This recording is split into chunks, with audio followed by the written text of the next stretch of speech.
வெள்ளையும் அழகா இருக்குல்ல அந்த பேர்டு. ஆனா இங்க கலர் கலருக்கு பஞ்சம்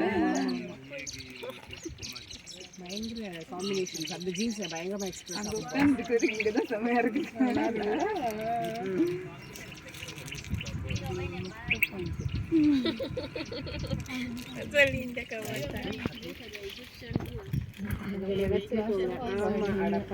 கண்ணியே பார்த்ததுல